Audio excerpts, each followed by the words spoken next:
We You got know what we need? scotch or something. No, you know, Bourbon, we need bourbon. like a martini, Ooh, martini, dirty martinis. espresso martini. Okay. I would, if we had Uber Mm. in this town, Uber Eats, We have no Uber. I would Uber Eats a martini from the bar. Oh my gosh, that sounds so good right now. I mean, would you, I mean, if it costs like, Like $500. yeah, I just think it would be sort of worth it. I would say at least I'd pay $50 for two. Do we have anybody we can call? Our husbands. Mm, I can't really ask my teenage daughter. That'd be yeah. inappropriate Well, who would even be able to make a martini espresso at 3 p.m. in Mariposa? Something's wrong with us. Should we put it out on Mariposa chat? Mayday, mayday. Martinis needed.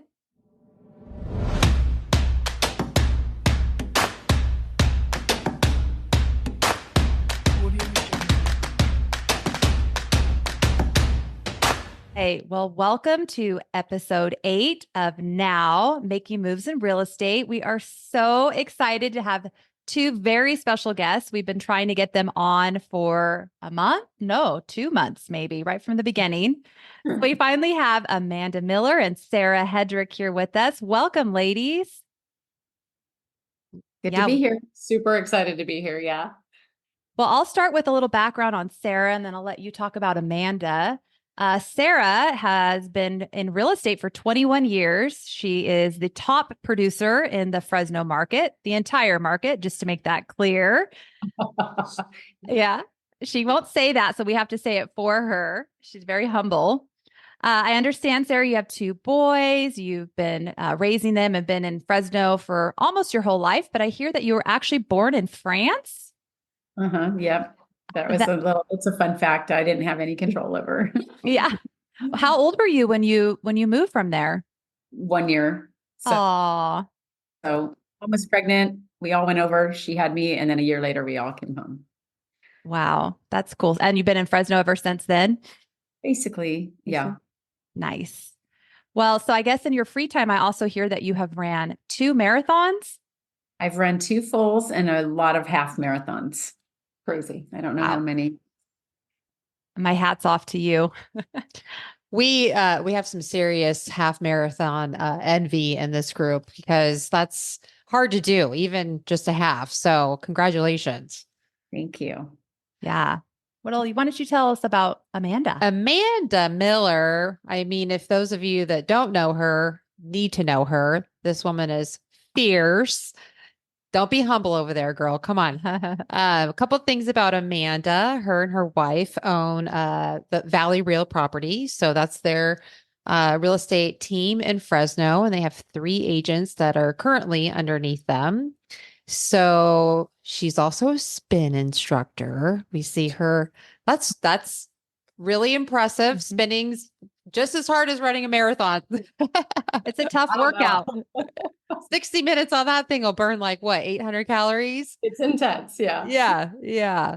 Also a diehard WNBA fan flying to and from Fresno to Vegas, if that's correct. That is correct. Go Aces. Yes. Yeah. And from what I remember about you, you have strong background in retail, and then found your spark and your love for real estate in 2018.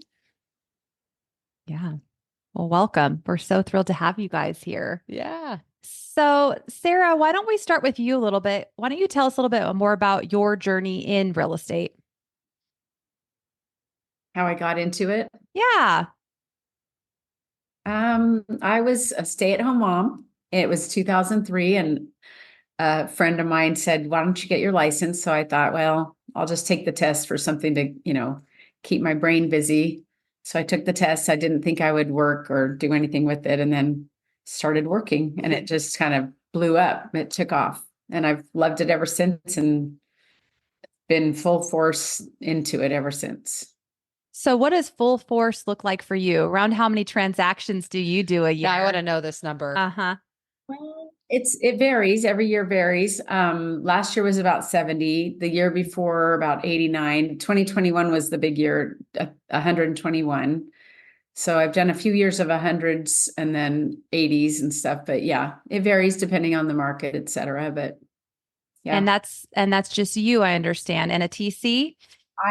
I have help behind me. I have a transaction coordinator. I outsource things to help me. So it's not a buyer's agent or an assistant full time, but I do have a good support group. I have a great escrow officer, and I have just, a lot of great people that help me with everything to keep me going. Stagers, cleaners, painters. So I'm not doing this alone. No. I was going to Well, say, we are what? full service team. Yeah. Full service. Yeah. And go ahead, No, Michelle. it's okay. I was just wondering how long the two of you have known one another. How did we I meet? feel like it was Bond was really Oh, our first yeah. transaction Yeah. together. Yeah. So Yeah. was that 2020 or 2021? Probably I think 21. 21. Oh, no, it was 2020 though. It was December because it was right at like holiday. We were still Sorry, as we digress. So it's been a couple of years. We could safely say like 3 to 4 years. And Sarah and I were on opposite sides of a transaction. And full transparency, I just was telling her this story the other day because I don't think I ever really told her.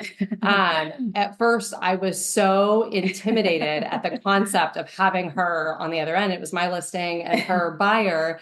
And I was like, oh my God, I have to go toe to toe with this magnificent woman. Like, you know what I mean? Like her reputation was so big. And I was like, oh my God, crap. How am I going to do this?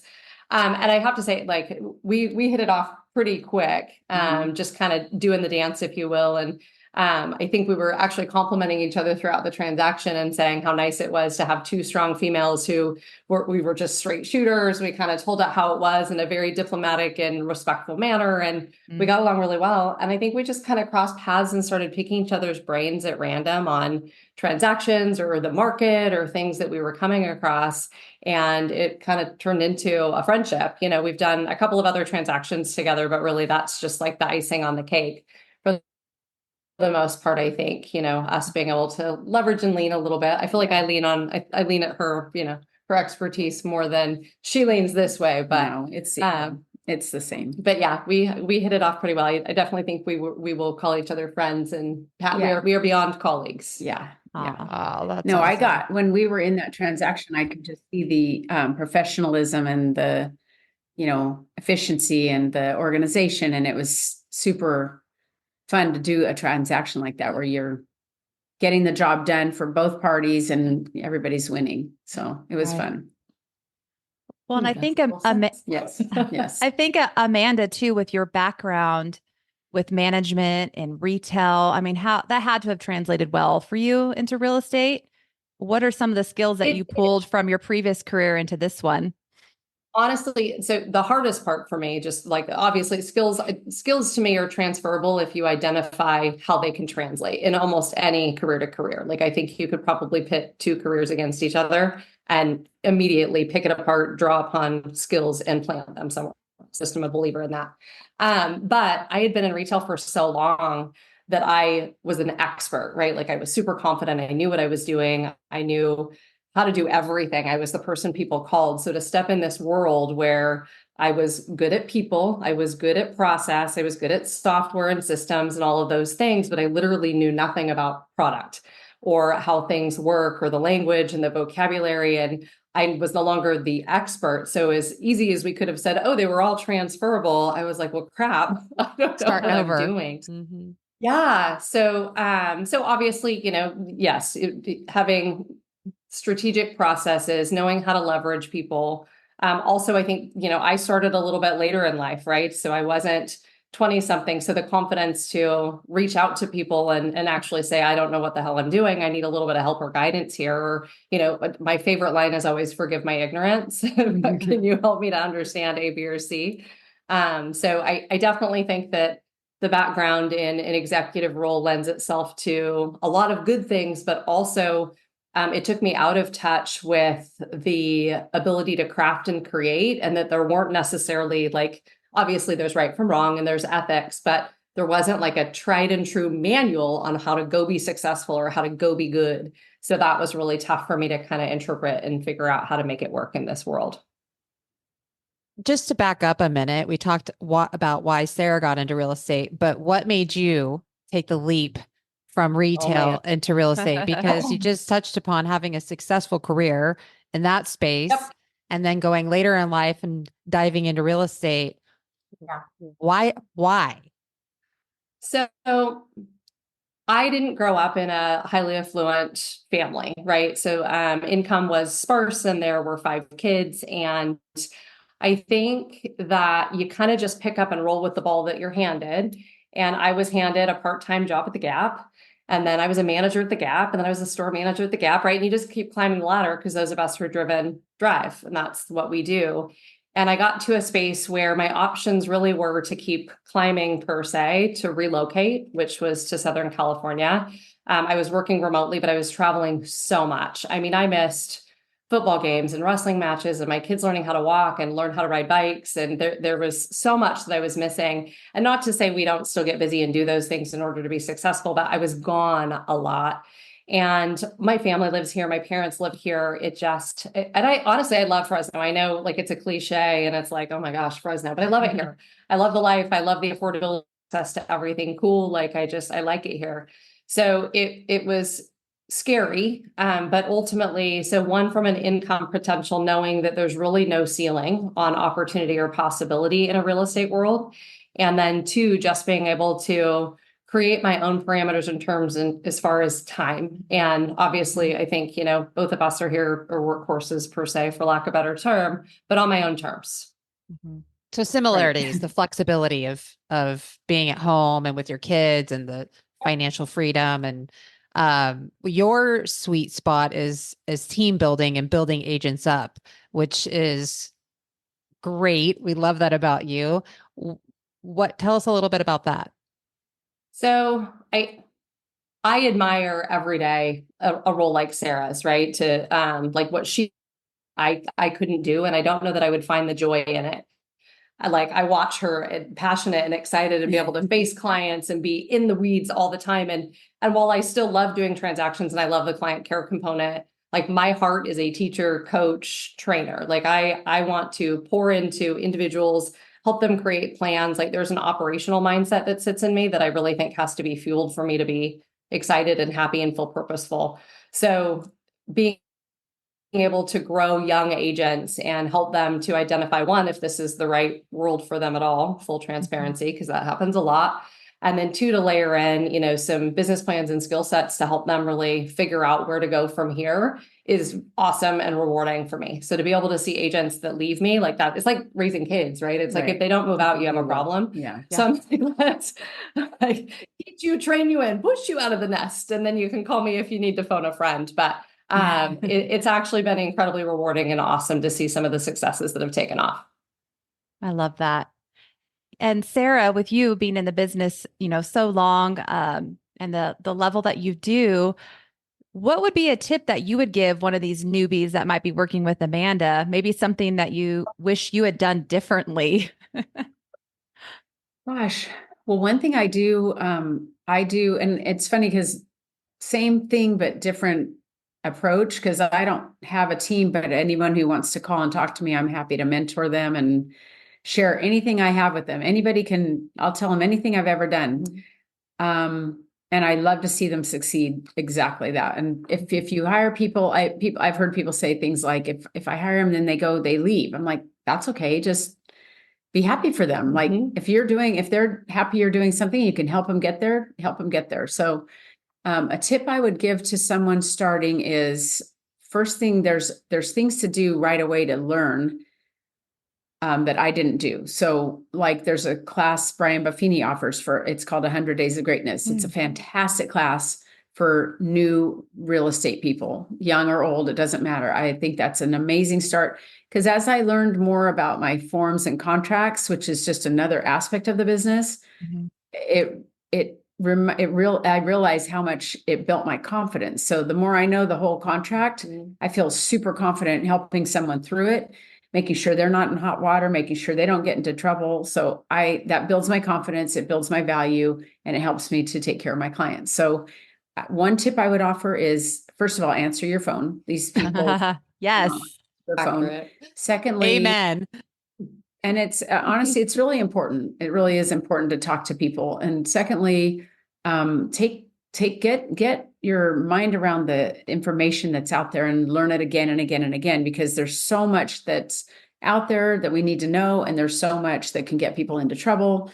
It's way beyond just opening a door. That is the easiest part of it. That is not the part that is that we have the most value in offering people to, get them to a good place. Yeah. I hear you saying basically we need to be more than just a realtor. We need to be their trusted advisor that is knowledgeable and that can actually handhold them and guide them through.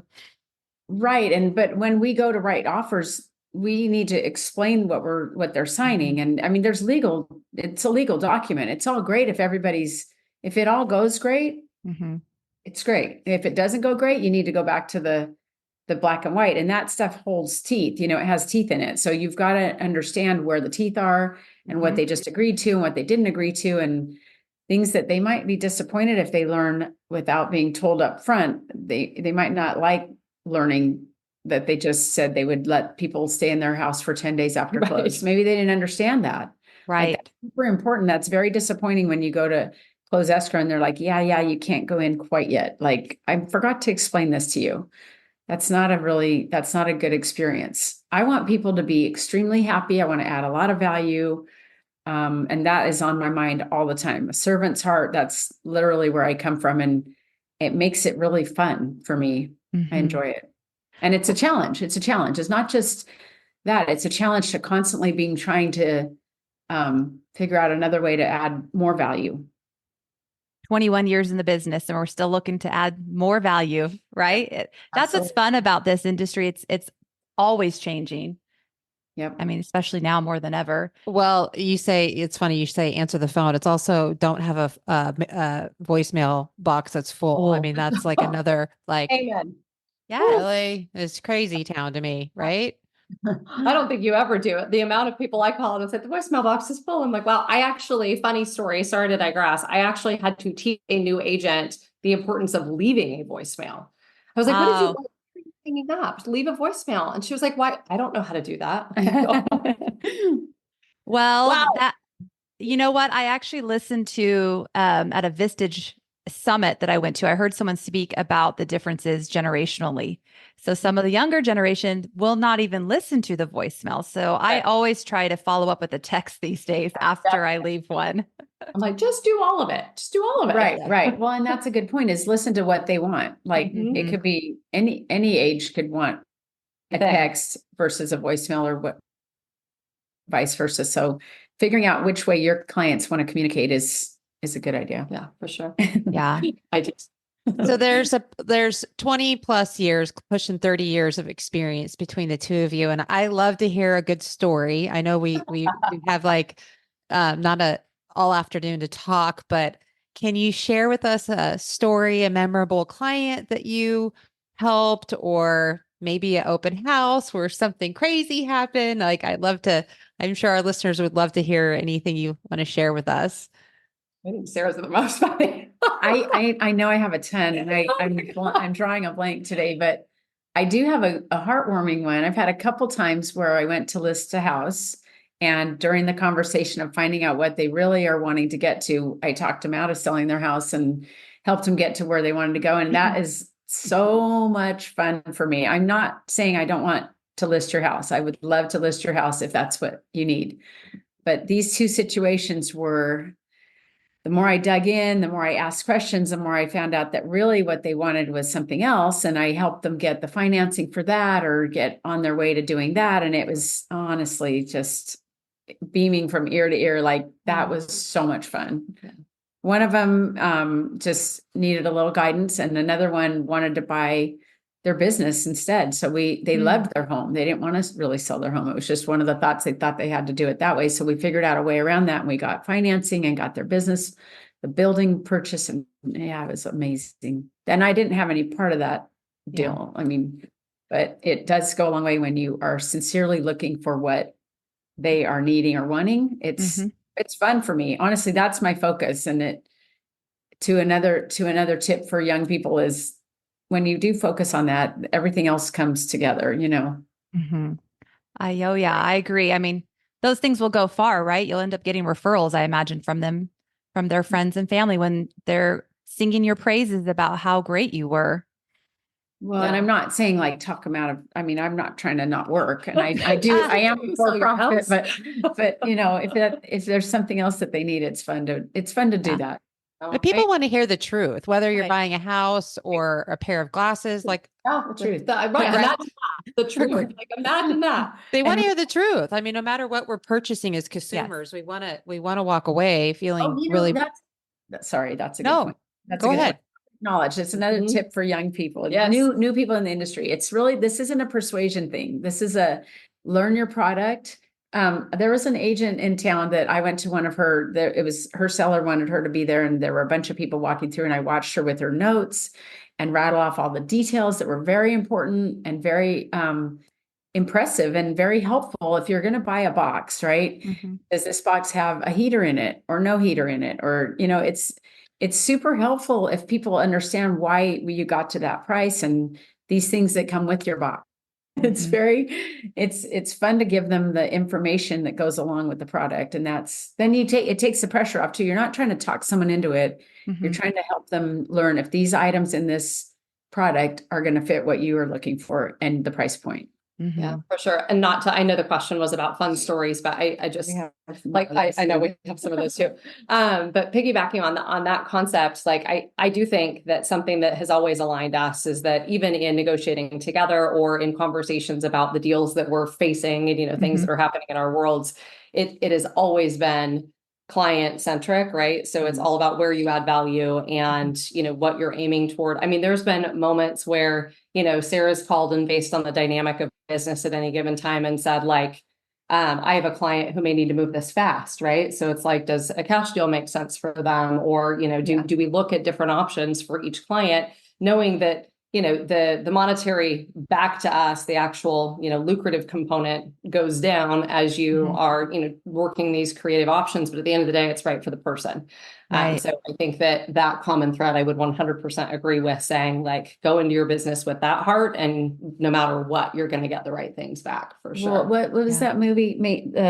It's that Christmas movie where the Santa sent them across the street to, they were at Macy's and he sent them to. Oh, Yeah. yes. Miracle. Miracle on 34th 34th Street. There you go. Miracle on Yeah, and 34th he's like, Street. oh no, you can get that down there. It's like, It's like, you don't need that here. Yeah. Yeah, you don't need me, and that's okay to say you don't Yeah. need me. Well- It's funny. I think most of our funny stories come from accidents, like our oops moments. Like I think there's countless. Like I was just telling Sarah when we sat down, I'm like, the funny ones that come up, like when I had a very like a house Monteverde. So you've got this, you know, $1.4 million, which in other parts of the world that may not be a lot, but here in Fresno, that is, we're up into luxury, right? You know, gated community, super prestigious. I've got this buyer. I've only shown her one other house, right? So I'm just starting to forge this relationship with her and really trying to get some traction and credibility. I set up the showing with the listing agent. Lo and behold, he had cleared the showing with one of the husband and wife couple and not the other. So the husband approved that while wife's home. So I've got my client behind me. Mind you, it is like 112 degrees outside. Also, you know, it's summertime in Fresno. So that's what we do here.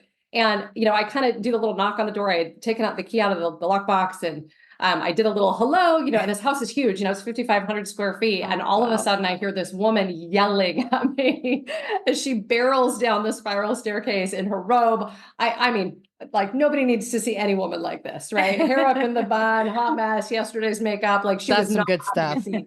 She may as Oh, well have no. martini at 8 a.m. or something. Anyway, so that I think most of them are like big accidents where it's like, oh man, Yeah, and then you're just in this backpedal situation where it's like, I swear I asked permission. I swear I didn't make a mistake. Oh. So Oh my gosh. people, sleeping people. Yeah.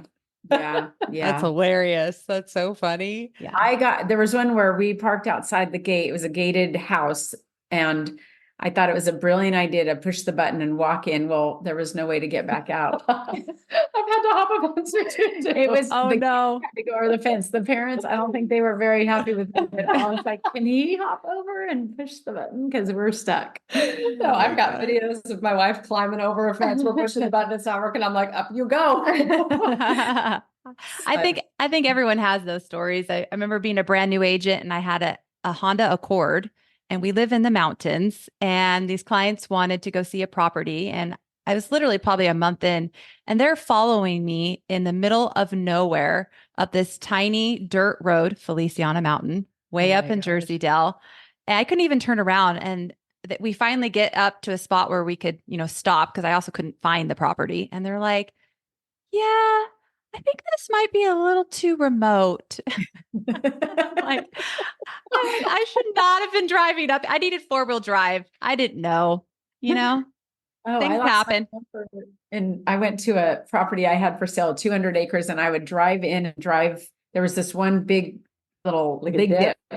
And I went over the dip like I did every time I showed it and got home and I had no bumper. Oh my gosh.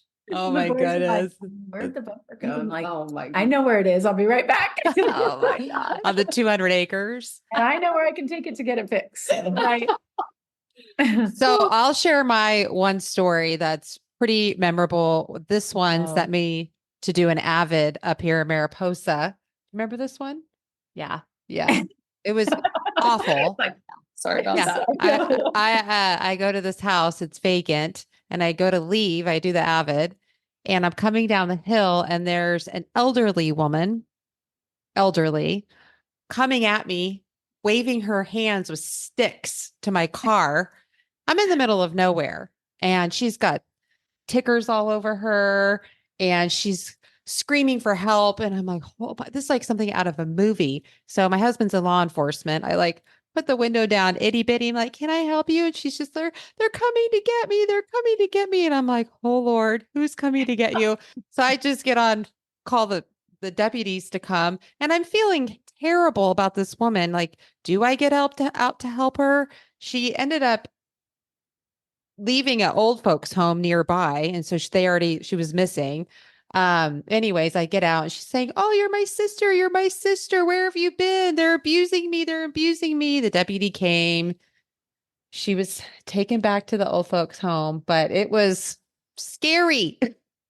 Yes. Oh gosh. Yeah. Now that you're talking all the stories. Oh, Yeah. See, I remember a gate shutting behind me. Oh, squatters. Yeah. They literally go in pounding doors. Yeah. Ooh. Yeah. They moved in and the sheriffs came and I went in the house. They were in there and I didn't know it. And I went in and then I walked out and called the owner and said, did you rent this? And he said, nope. So I called the sheriff, waited in my car. They did the whole dogs and helicopters. And finally I'm sitting in my car watching and they bring these two people out that had moved in and were residents. But that reminded me, my most terrible one is extra. I can't even share it on the podcast. But I walked look, we just we could like have a whole nother podcast on the backside of the property. good Like, times. oh, Yeah. we gotta go. Not now. Not now. We are not here today. We are out. Yeah. We might have to do a round 2 of this story. Yeah. It's Yeah. a very invasive process. Oh yeah, selling you're your in people's Yeah. homes. You're in Yeah, people's homes. Yeah. you find some fun things. Well, what's next for the two of you? I'm curious to know. I mean, you've got 21 years in the business. You've got, 5+ years. What's next? You want me to go first? Yeah. Sarah's like, tell me what's next. I don't like my next involves the same things I've been doing, but different, right? Recently I have made a brokerage change. So we're operating completely under our own DBA. So Valley Real Property is brokered by EXP, but this is the first time in my work span in the real estate world that I am not directly tied to another agent for success. So I'm feeling extremely excited and independent, which feels really good. I feel like I've always kind of tied to someone else and kind of dove into their momentum. And I finally feel like I have enough to take off on my own. So that feels great. We are launching an agent launch program. So I'll be partnering with a couple of local training establishments to figure out what the first step would be for any new agents as they get licensed and help them build out some business plans. So more to come on that. So maybe I'll partner with you ladies to figure out how we share some of that information. But I just think that people don't have enough resources. And similar to what Sarah said, you don't know what you don't know, and not knowing kind of where to plug in or what to dive into or what's most important to feed you to be successful. So I'm a teacher at heart, and that's what we're going to do. So next for me is agent launch programs and agent growth, and then hopefully helping a few people and families in between. Awesome. Great. Sarah, how about you? I'm going to keep doing what I'm doing. I just keep trying to improve and clean up and be more efficient, and, when I just do what I do. We're going to do more like what I deals do. together, I think. That'd be good. I think we should. I would like that. I think we should. Yeah. We average a couple a year. Yeah. I'd like to do more. Yeah. Sounds awesome. Well, we really appreciate you guys coming on. Where can people follow you? Are you on? I know you're on Instagram, Facebook. Why don't you tell us where people can connect in case they have questions? I'm at Sarah Hedrick Realtor on Instagram. And I am a Miller _realtor.